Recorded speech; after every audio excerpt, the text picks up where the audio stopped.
सुमित्रा देवी अपने बेटे आदित्य और बहू सीमा के साथ रहती थीं।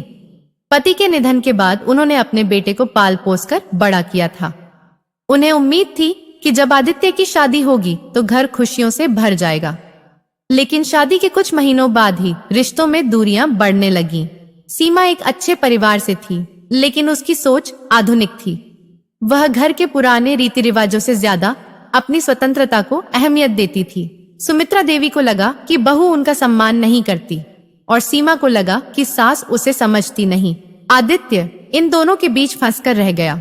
समय बीतता गया और गलतफहमियां बढ़ती गईं। सीमा को लगता कि सास हर बात में टोकती है, जबकि सुमित्रा देवी को लगता कि बहू उनकी परवाह नहीं करती। एक दिन सीमा और सुमित्रा देवी में तेज बहस हो गई और सीमा ने गुस्से में कह दिया, अगर आपको इतनी ही तकलीफ है तो मैं इस घर से चली जाती हूँ।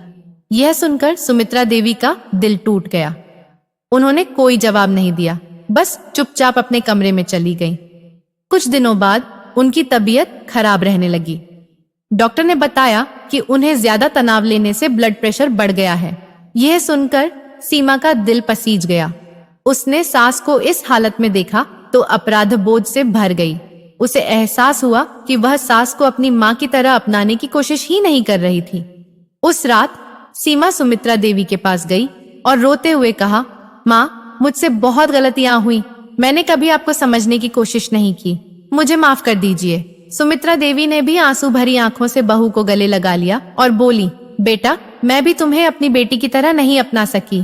हमें मिलकर इस रिश्ते को मजबूत बनाना होगा। उस दिन के बाद दोनों के रिश्ते में नई शुरुआत हुई।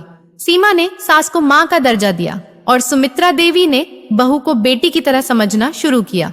घर में खुशियां लौट आईं, क्योंकि रिश्तों में प्यार और सम्मान फिर से पनपने लगा था। रिश्ते खून से नहीं बल्कि समझ और प्यार से बनते हैं।